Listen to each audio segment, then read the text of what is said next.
Welcome to Shattering Myths, a program devoted to the most important and fastest growing segment of society. To those of you who, like me, have come to realize that the world's political, religious, military, economic, academic, and media institutions are corrupt, that they are counterproductive, and that it would be a complete waste of our time to try to fix them. Our mission, therefore, is to know who is working against our interests, to understand how and why they are doing so. Because exposing and condemning such schemes isn't hateful. It's the most compassionate and caring thing we can possibly do. In our concluding hour, we're going to continue to examine Yahweh's response to Paul's letter to the Galatians and the difference between how Yahweh cited the Torah, prophets, and Psalms versus the way that Paul manipulated the text to serve his interests. If you'd like to engage in this discussion, toll free, 877-300-7645. There's a story that most would just pass off and say, it's just no big deal. But I think it actually is a big deal. I think it's something that is going to happen a lot. It is a story that's quite similar to the story of the 49ers Smith here a couple of weeks ago. If you'll recall, the 49ers lineman didn't much care for the invasive search that he endured at an airport and spoke out against it. And, of course, he was summarily hauled off to jail and is now pleading no contest to 3 felonies. This occurrence was not in Los Angeles, which I think is where Smith ran into the obnoxious federal agents, but this occurred at a bar in the home of GCN, Minneapolis-St. Paul Airport.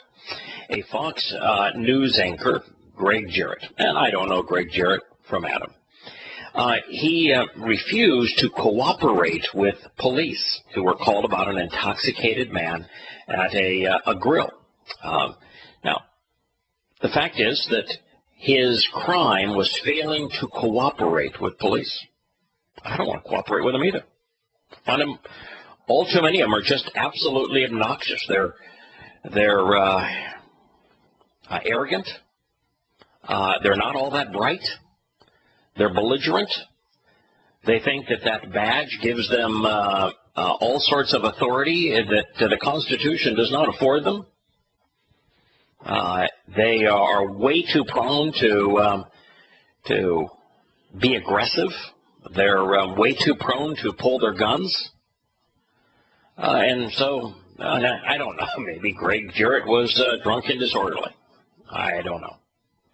But nonetheless, he didn't cooperate with police, and that's a crime. And that shouldn't be a crime. We ought not have to cooperate with them. They ought to have to cooperate with us. We're paying the bills. Anyway, the Metropolitan Airport Commission spokesperson told the newspaper that reported this story that Jarrett was taken into custody around noon at the Northern Lights Grill, a standard airport grill.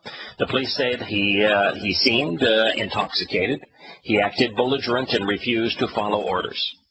So you're belligerent if you don't follow their orders. Who are they to order him around? Who are they to order any of us around? Why is it that we've entered a police state where we have to follow orders? Jarrett, 59, was booked into the county jail on a charge of obstructing the legal process and interfering with a police officer. God, what's happened to our country? This is just so revolting to me. Now, I don't know. The guy may have been way out of hand, out of line. But it ought not to be a crime to say, I want to just go away. I don't want anything to do with you. No, I don't want to follow your orders. No, I haven't surrendered my freedoms.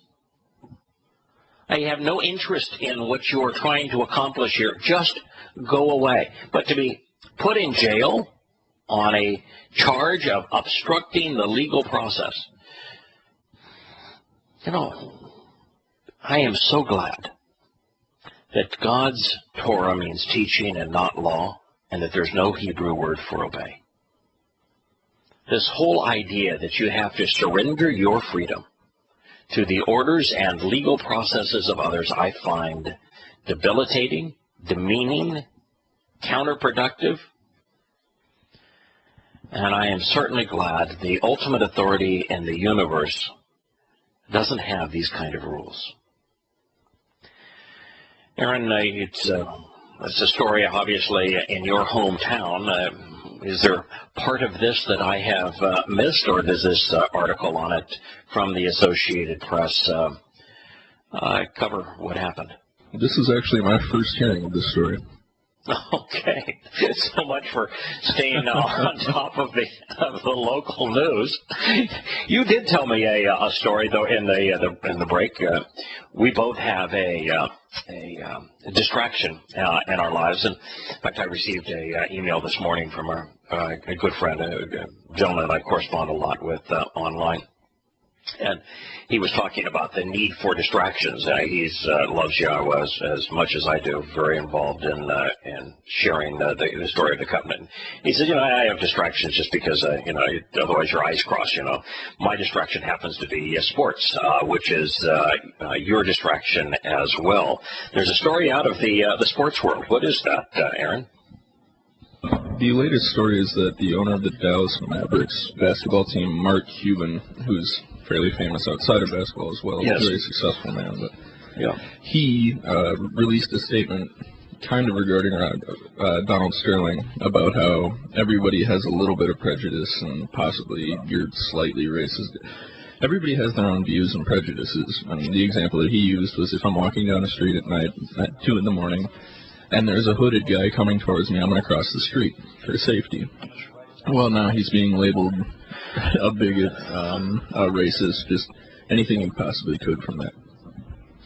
Yeah, it's the exact same case that was brought in the Trayvon Martin issue, where it was the President of the United States complained that when he would walk down the street, that sometimes he sensed that Caucasian individuals would try to avoid him. And the Cuban incident is even more an extreme version of it. What those who are advocating political correctness want is for us to cease being discerning. They don't want us to exercise good judgment. Now, in the case of the African-American man walking down the street late at night and you expressing some concern, that is actually based upon good judgment. Now, I'm not a racist. In fact, I would be the opposite of a racist. Given the opportunity to go up and engage maybe 100 people that may be standing in a public area, I'm far more likely to go up to a person of color, whether it be no matter what the color. And by race, I'm Sioux Indian. And I was in all of my jobs. I was when I was building businesses. If two equally or even near equally qualified candidates would apply for the same job, I would always give the job to a person from a minority community, just realizing that two things would happen. One is that those individuals have had to develop a backbone. They've really had to in many cases, separate themselves from their community and decide that, I'm going to be responsible. I'm going to make a life for myself and for my family. I just respect that kind of ambition and character. And also because I thought that the more communities we had represented within our companies, the richer the work environment would be. And so I'm the opposite of prejudice. If I have prejudice, then I would be guilty of affirmative action. But that said, I'm also a very rational individual who likes to do a lot of research. And I'm going to speak off the hip now, and typically if I were making a presentation on this topic, I would turn to the FBI crime lab reports, and the Department of Justice. But my recollection is that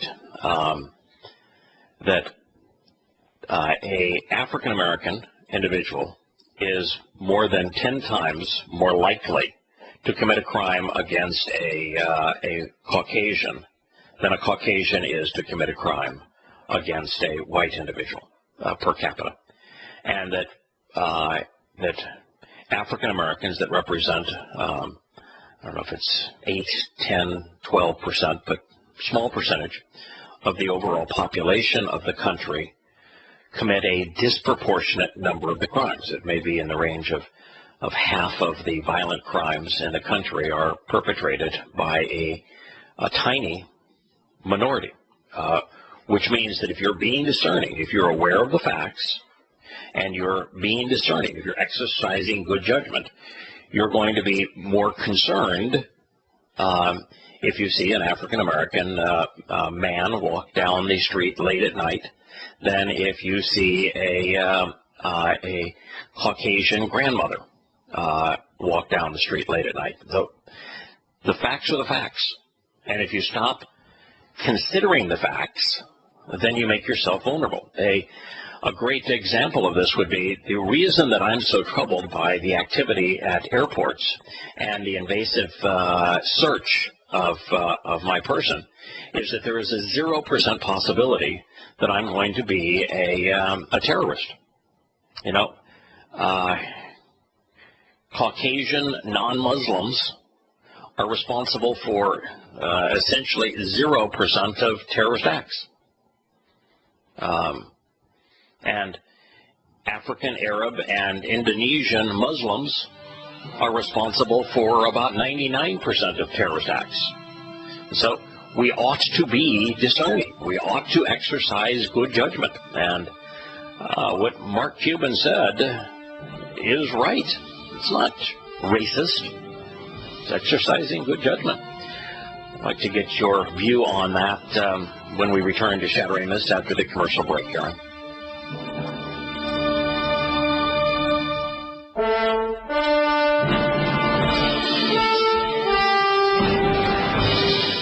Welcome back to Shattering Myths. Aaron has more from the citations of Mark Cuban, and they are interesting, as well as an ESPN response to Mark Cuban, which I find inappropriate. But I do want Aaron to share not only his just general reaction to what I talked about at the end of the last segment, but then also to go in and complete some of the Mark Cuban statements. Do you think,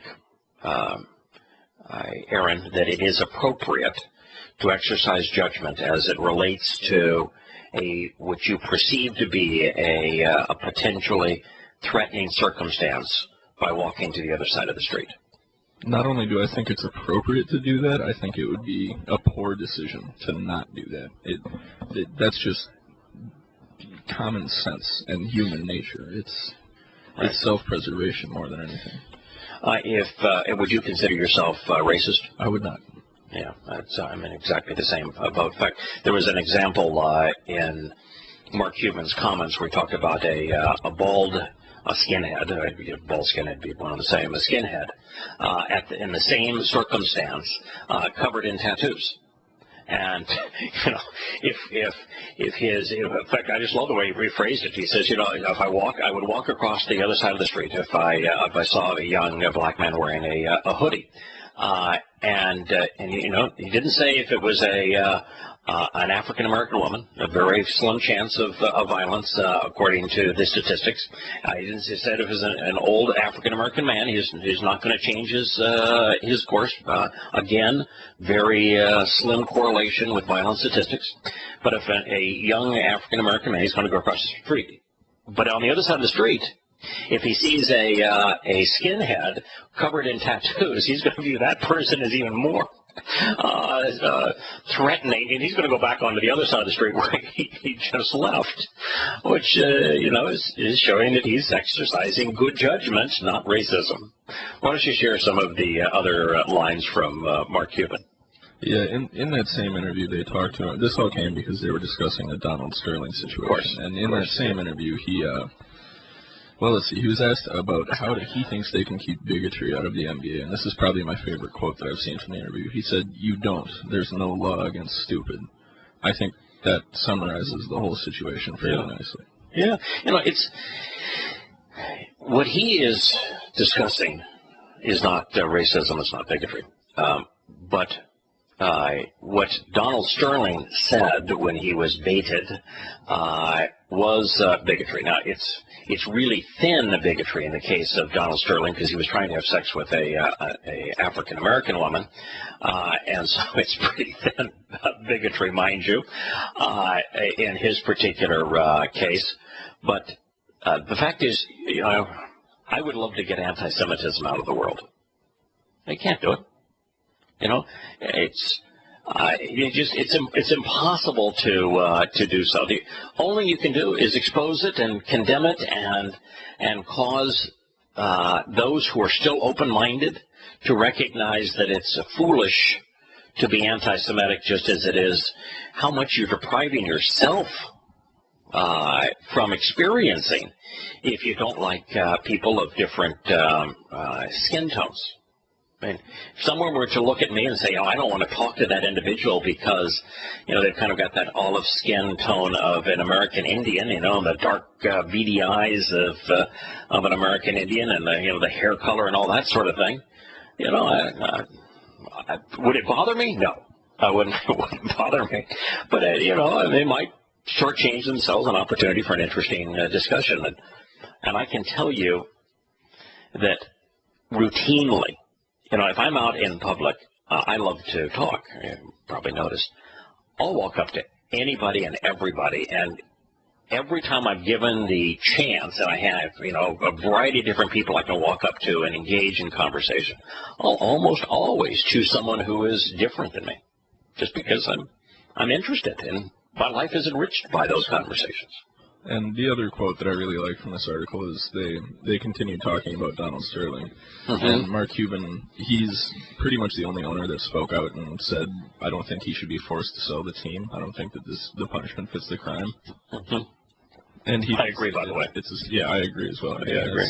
It's a slippery slope to set that precedent. But here's the other quote that he had. I'm the one guy who says, don't force the stupid people to be quiet. I want to know who the morons are. Yeah, really. I really agree with that view. Yeah.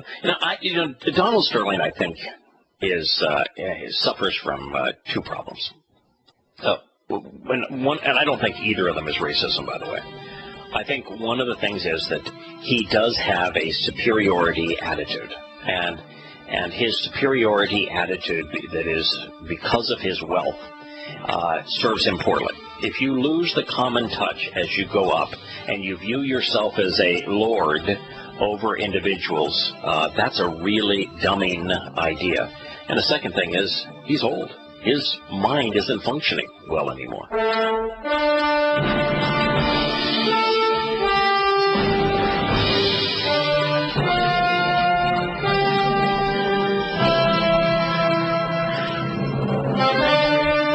Welcome back to Shattering This. We're talking about the story of Mark Cuban and his comments on Donald Sterling. He was opposed this morning on ESPN, was he not, Aaron? Yes, he was. And what was the basis of that?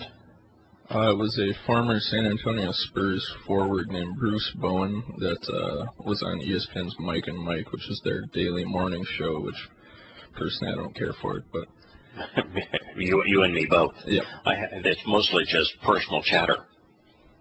Yeah, but it's a pretty long interview, but he basically said, oh, no, we can get rid of all this prejudice and bigotry, and Mark Cuban coming out and saying that everybody's like that and we just have to deal with it is contributing to the racism or prejudice or whatever you want to call this. It's wow. And that's part of the thing that I said was so troubling when we first began to cover Donald Sterling's issue, is that we have jury-rigged society.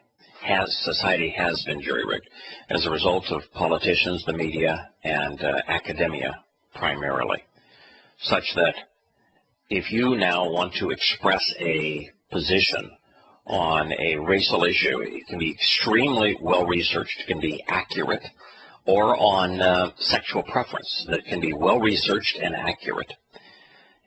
You're prohibited from doing so without paying an enormous price. And I don't think you can have a free society that and prevent people from expressing themselves in this way. If Donald Sterling had come out and either said and or in practice prohibited African American players on his basketball team, prohibited African American coaches for his basketball team, prohibited African American management for his basketball team, then you'd have an absolute case against him. That he is acting in such a way that is not acceptable in our society. But that's just simply not the case. I mean, if you're not allowed to say something that people don't want to hear, then are you only able to say things that everybody agrees with? And then who's the determiner of what is acceptable to say? What do you think, Aaron? Well, you can say whatever you want, but they weren't asking that question looking for a controversial answer. They were looking for the answer that the other 29 owners would give. Mm-hmm. And Mark Cuban is not the type of guy that's going to not give his. He's very outspoken, we'll go with, sometimes to a fault, but I think in this situation he did what was appropriate.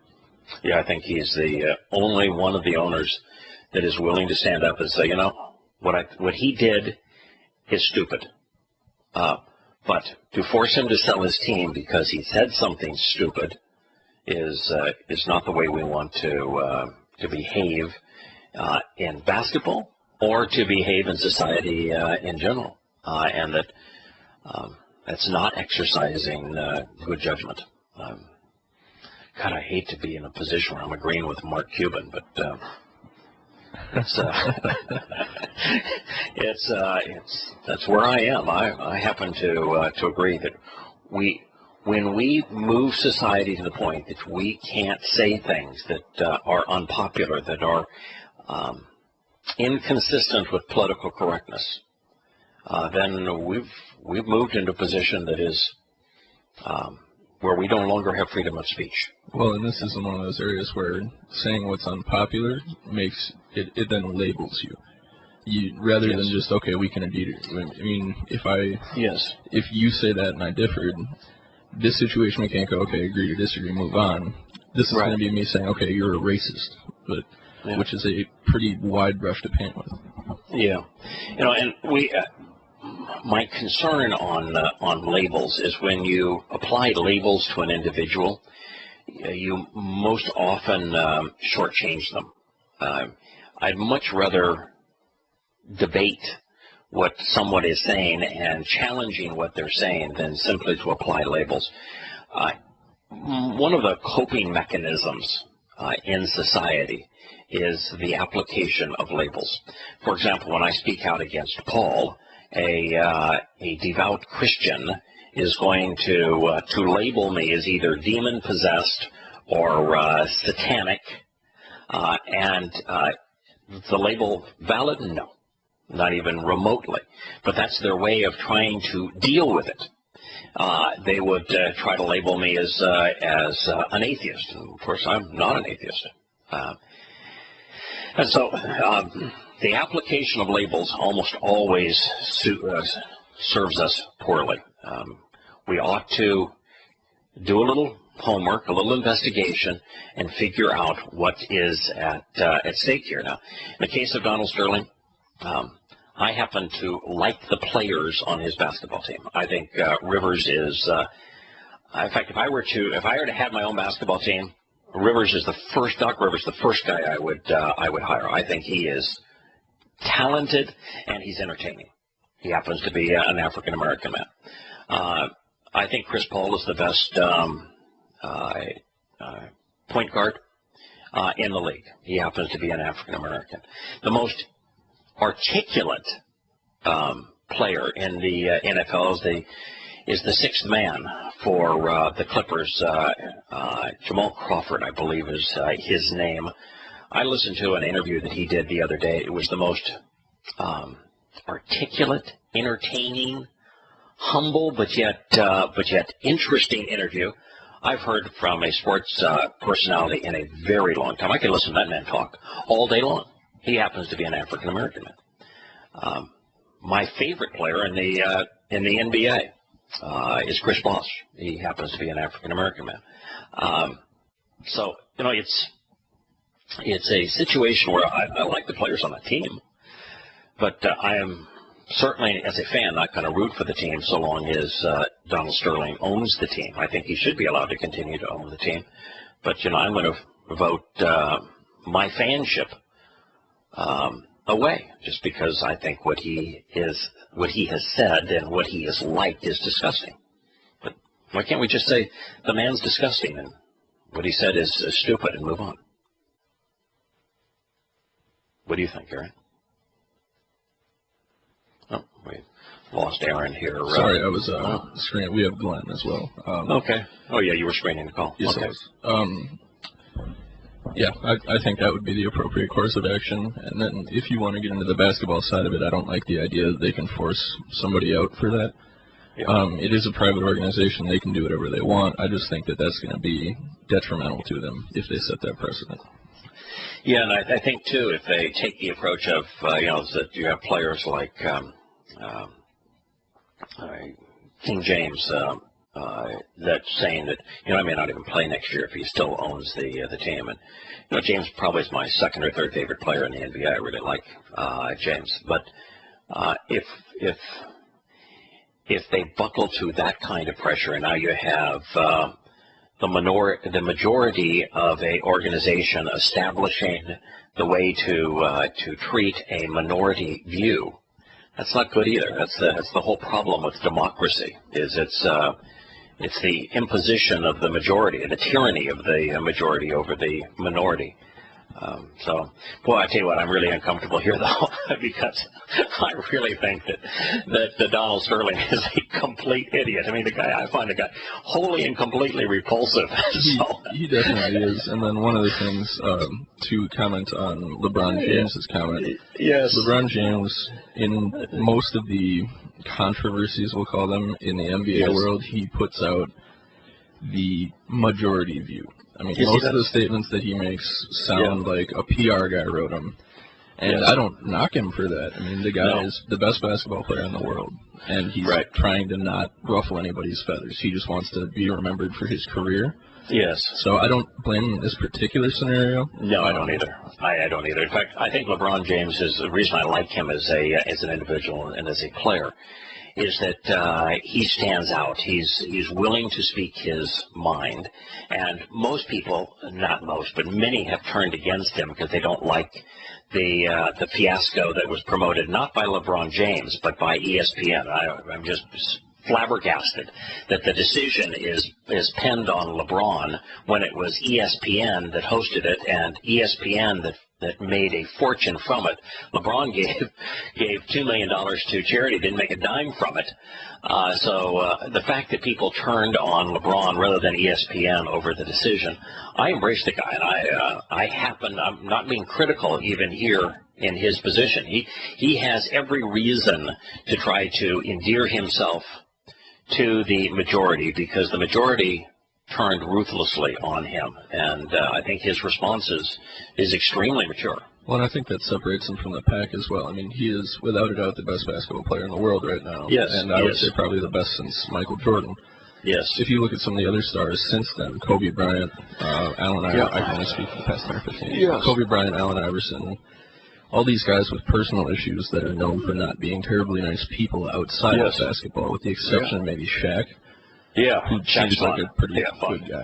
Yeah, but all the other ones have these personal issues and get in trouble all the time and things like Michael that. Jordan didn't get in trouble, but he's a jerk. Yes. And Michael Jordan is a real jerk. You very rarely hear a story about Michael Jordan being a really nice guy, which... Never. Never. Yeah. I met Michael Jordan. He's a jerk. Yeah, where LeBron James seems to be just a character guy most of the time. I mean, he is out somewhat boring, but nothing controversial. Yeah. I mean, I'm never fond of his interviews because he really is pretty much milquetoast. Hey, we've got Glenn on the line. Let's hear Glenn's input. Stay with us here, Aaron. Hello, Glenn. Welcome. Good afternoon, Aaron. And it's morning for you, I know. It's okay. I have another item to add to your list of the list of unredeemable Babylonian institutions you rattle off at the top of the program. Professional sports, it's soap opera for guys, and it is. You know it's like slavery. They buy and sell people. They draft them. They trade them. You know, it's a bunch of ultra wealthy white men. Yeah, I know. But by the way, they do pay their serfs tens of millions of dollars in many cases. So and the serfs have a collective bargaining unit and free agency. It is pretty different. But I will tell you that keeping the masses entertained has always, and therefore distracted, has always been an enormous part of Babylonian society. You know, in Rome, for example, it was the Colosseum, and people witnessing gruesome entertainment to keep them distracted from what their government was really all about. Sports plays that role in America.